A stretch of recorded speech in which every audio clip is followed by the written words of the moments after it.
Nilly. I'm good. Help me with him.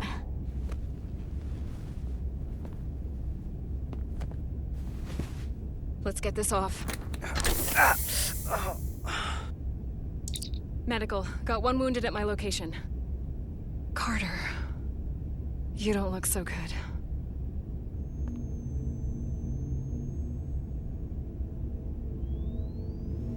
You gotta be more careful. I just got here. I'm not ready to see you two get blown to space dust just yet. Now let's get you down to sickbay. Great.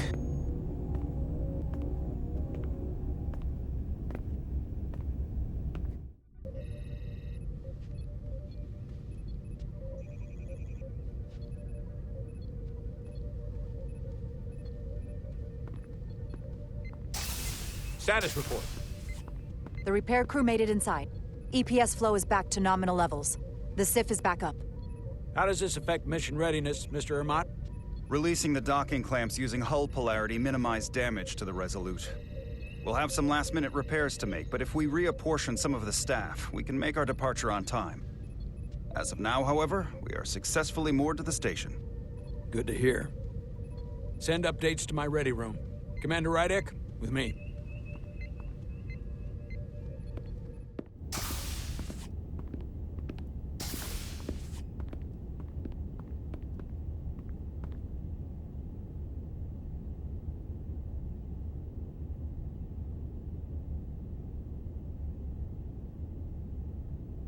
You disobeyed my orders.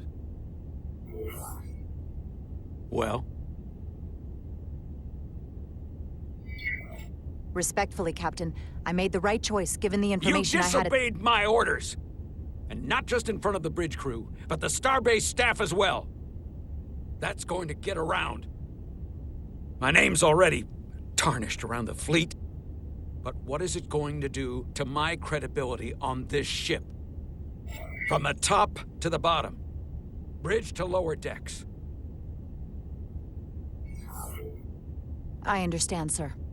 It won't happen again. I should hope not. You might have won some fans on the bridge with that stunt, but not everyone. Lieutenant Commander Chovak has already bent my ear. I'm sure he doesn't take it personally. He'll get over it in time. Mr. Chovak is more complicated than he would want to admit. I guess we all are. And, if I'm being honest, I'm not sure what I would have done in the moment either. You never really know if you weren't in those shoes. So, let's just boil it down to, you did what you had to. That'll have to be good enough for me. Thank you for understanding, sir. I'm sure no one knows the burden of command as well as you do. I'm sure you will, someday. Despite it all, we got our final Starfleet clearance to depart. So if you'll fetch Mr. Ermot, we'll knock out the final details of any outstanding repairs, and then we'll set out for Hotari. Yes, sir.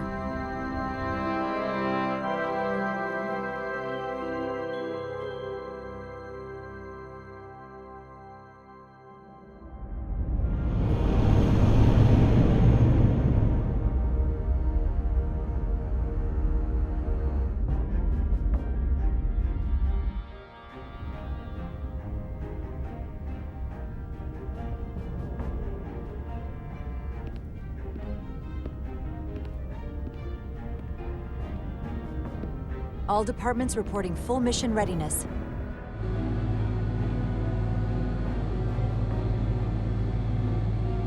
All departments reporting full mission readiness.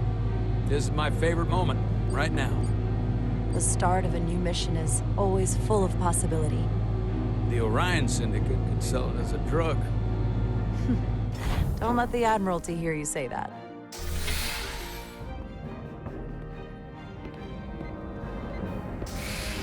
Captain on the bridge.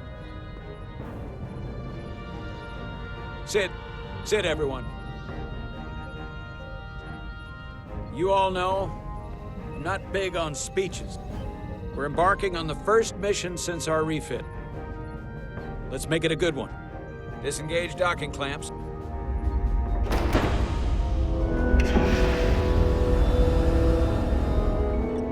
Docking clamps released. Thrusters ahead, Mr. Handar.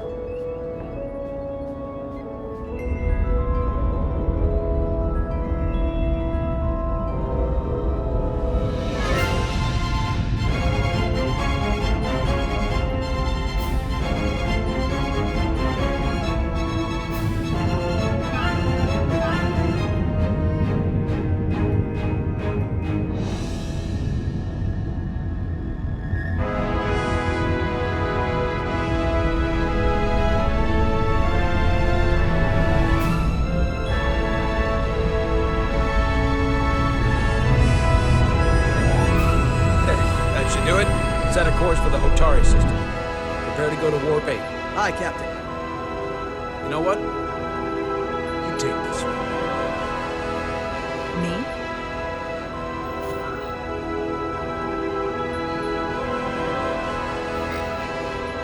Helm. Make way.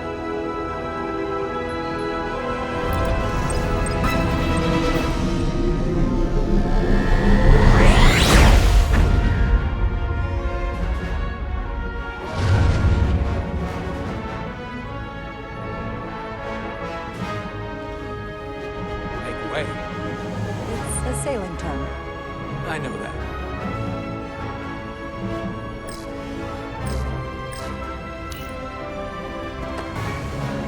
Easy. Thank you. I'm fine. Really, You don't look so good.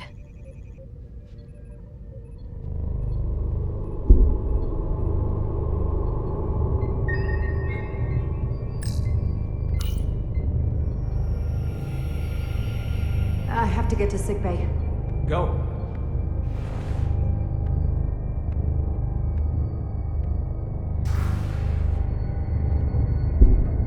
Commander, help me get her inside!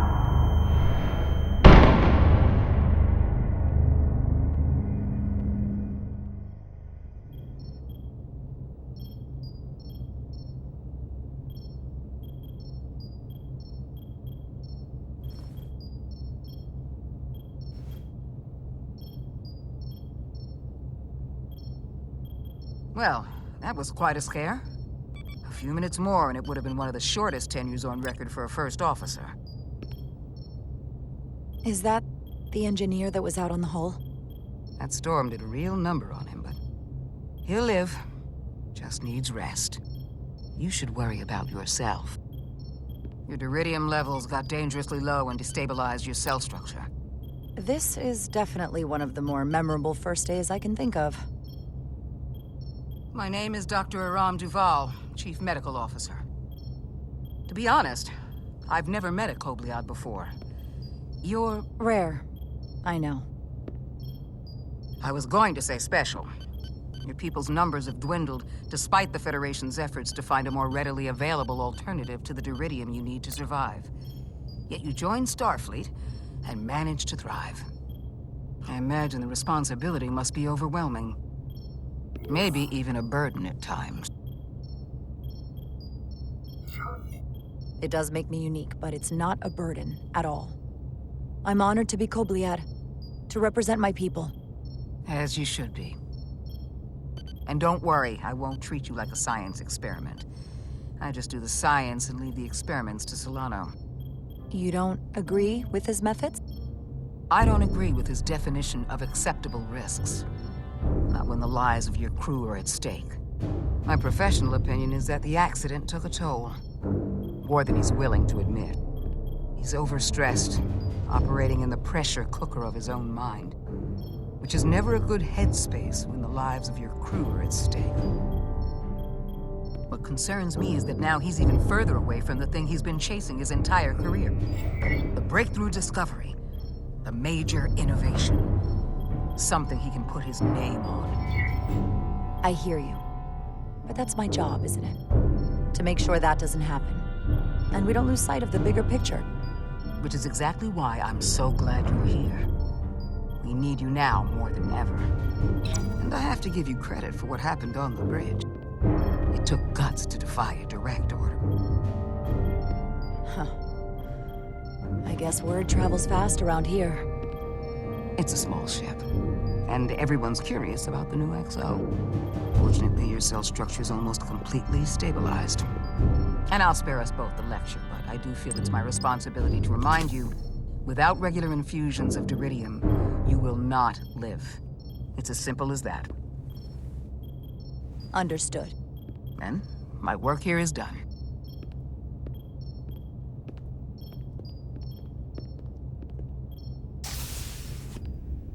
Lieutenant Bedrosian. I came to see if you were okay. We were all pretty worried on the bridge. No one knew what was happening. I'm feeling much better. Thank you. It's just part of who I am. You don't have to explain to me. I understand. I'm just glad you're okay.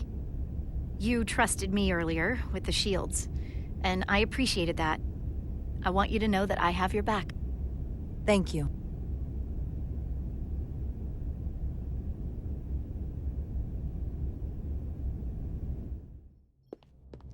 Now, Carter, the emissions that gave you that burn are quite unusual, like everything else that goes with this storm. That's the combination of hyronolin and lectrazine to counter the radiation effects. That should help speed your healing. She's come by a couple of times to see you already. Be brief. It's good to see you awake again. I was starting to get worried. Not that you aren't in good hands with Dr. Duvall. You did take one hell of a shot, though. So, be honest. How bad do I look? You look rugged. Rugged? Okay, how about heroic? Millie was looking in on you too, by the way. But since it's just us right now, I had a chance to think about this while I was away. And I thought it was important that I just come out and tell you. Instead of tiptoeing around it. Or worse, leaving it unsaid. It's okay, Miranda. You can tell me anything. I know that. Then come on. Just spit it out. I'm trying. Let me talk. What I'm trying to say is, we've been really good friends for a long time. But I got back here and I couldn't ignore it anymore. I want to see if there's more between us than just being friends. You don't have to explain it. I feel the same way. There is something between us. So, do you want to find out what that something is? If it's there for you, and it's there for me, why not give it a try? Are you kidding me? I just said yes. I wanted to be sure I heard that right. Sorry to interrupt, but the patient needs to rest if he wants to get back to his old self. Of course. I'll see you again soon.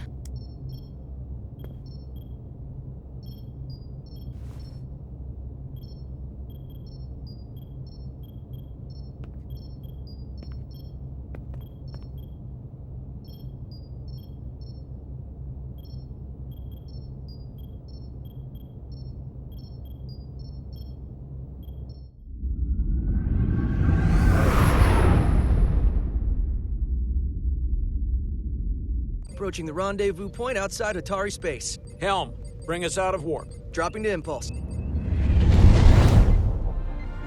Ionic interference surging, Captain.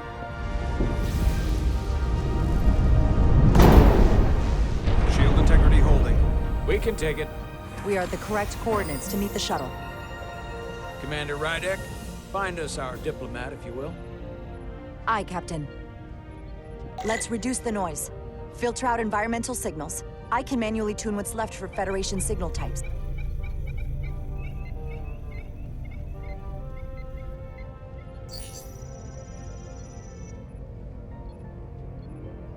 I've located the shuttle. Opening comms. On screen. Shuttle to Resolute. Shuttle to Resolute. Debris field. Lost maneuvering. Losing. I can't get it any clearer. It won't get a transporter lock. It's just not happening. Power up the tractor beam. We'll pull them directly into the docking bay.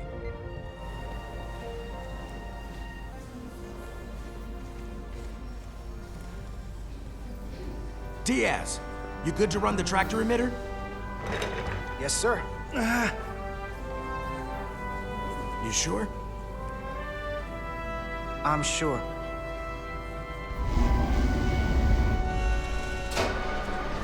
Come on, Diaz. First thing, lock onto the shuttle and stabilize the rotation.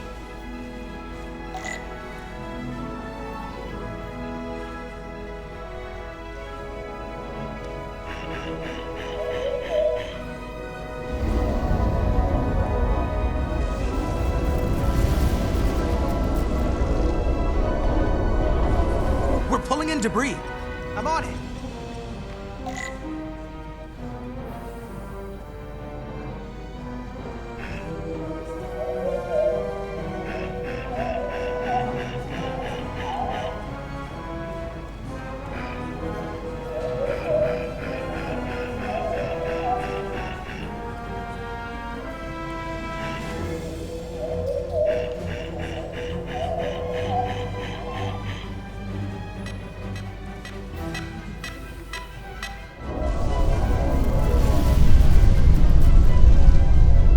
That's gonna take out the shuttle.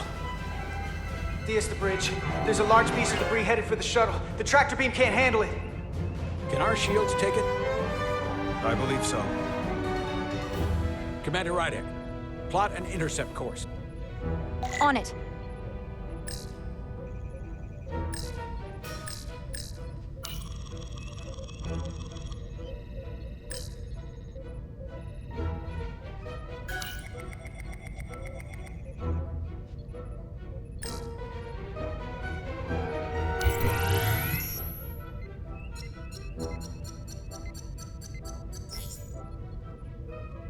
Here we go. Maneuvering thrusters bearing 53 Mark 17, 200 meters on an intercept course. Maneuvering.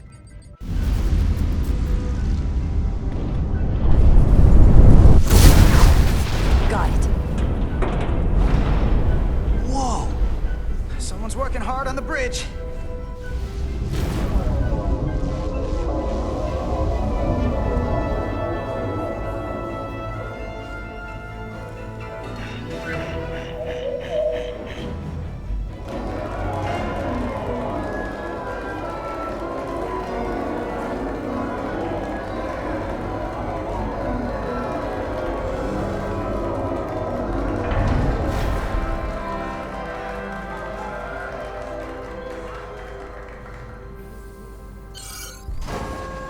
Got the shuttlecraft on board.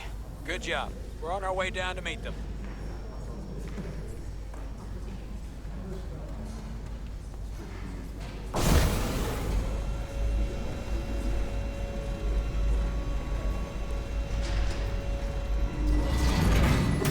Terra firma, so to speak.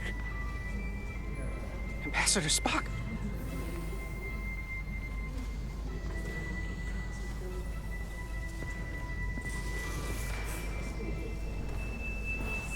The captain will be right down to meet you, sir. In that case, I will wait for him here.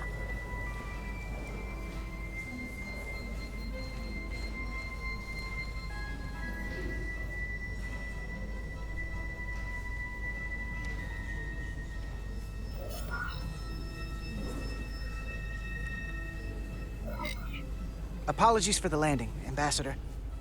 I was operating the tractor beam, sir. I take responsibility. Our arrival was the smoothest part of our journey. Your artistry with a tractor beam is commendable. We thought we were prepared for our arrival in Hotari space, but it is evident my craft was not sufficiently robust for such intense ionic activity. The storm has been pretty intense. There was an element that was most unusual. Before you came to our aid, our maneuvering thrusters and impulse engines were rendered inoperable. So we attempted a short traversal at warp speed, only to find that we could not achieve warp at all, even though our diagnostics computer showed no faults or anomalies. What do you make of that? when all indications say that warp speed is possible.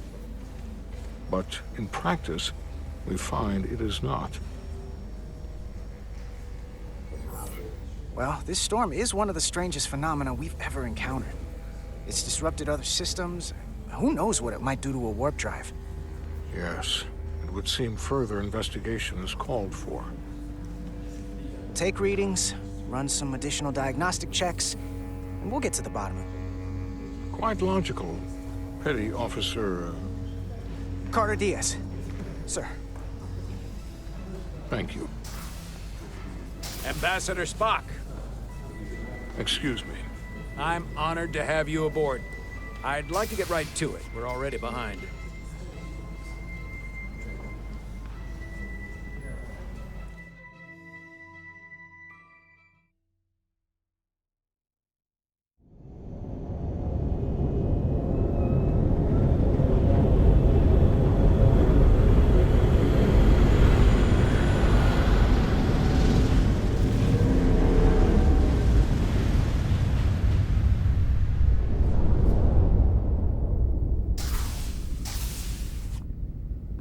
Ambassador Spock, my senior staff.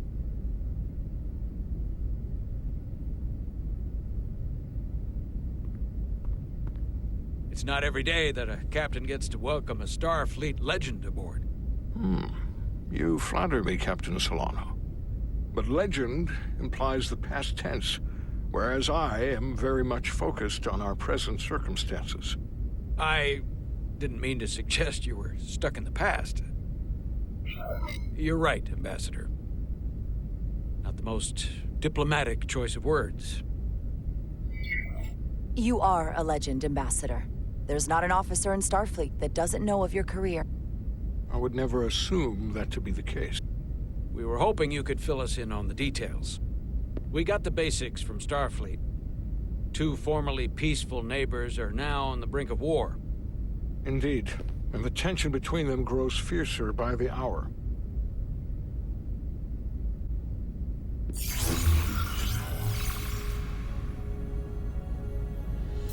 Elydia and Hotari. Elydians are the more advanced species. They made first contact with the Hotari over a century ago. This is Tau, the Hotari moon. It is rich in dilithium, and for decades, the Hotari and the Elydians have shared a mining operation there. The Elydians provide the technological resources, while the Hotari have served as the labor force. The stability of that arrangement was the source of their peace, until recently. The Hotari have suddenly and forcefully seized control of the mining operations and expelled the Elydians from their system. That is the official story, as told by the Hotari when they requested Federation mediation. But the details remain scant. Communications between all parties have been limited by the ionic interference. Have the Elydians retaliated against the Hotari?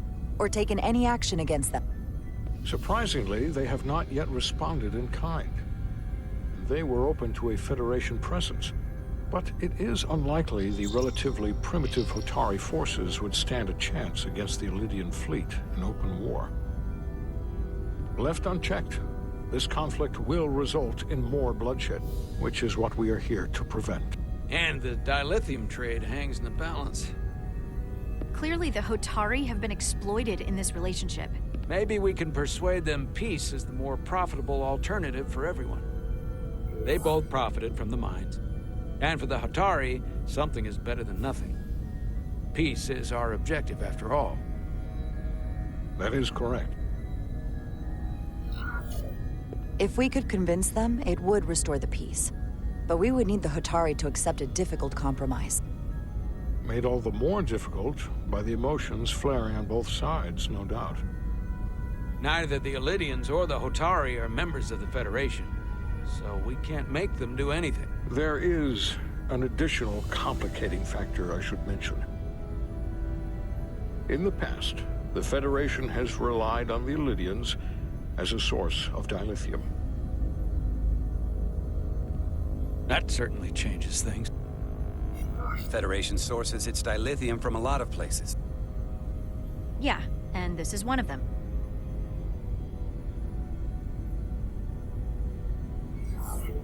That means the Hotari have no reason to trust us. I wouldn't go that far, Commander. We are completely neutral in this matter, on neither one side nor the other. Any suggestion otherwise would compromise our position. Given the Federation's involvement in the Iridium dilithium trade, Captain Solano and I must make every effort to appear neutral in these negotiations. What worries me is if this whole thing unravels and we're at the mercy of the storm at less than full strength. We can't let it come to that. Considering what the Ion Storm has done to our ship, and the Ambassador's shuttle, we have to assume the Elydian fleet has had problems with it as well. This recent surge in the energy disturbance temporarily levels the playing field. Commander Westbrook is correct. The energy anomalies around the Hotari systems have been noted in the past. But they have never been observed on the orders of magnitude we have seen in recent weeks. If it's keeping the two sides talking instead of shooting at each other, that actually helps us negotiate a peace. And we'll take advantage of that as long as it works in our favor. And when it doesn't? All the more reason to learn as much about it as we can while we are here. We do not want to be caught unprepared, should the energy anomaly continue to fluctuate. So I trust we understand our circumstances. We're operating on a strict timetable here, and we're going to be leaving for the negotiations shortly. Commander Westbrook, I want you to leverage our systems to investigate the anomaly from here while we're gone. Aye, Captain. Thank you all. Dismissed. I want to speak to both of you privately.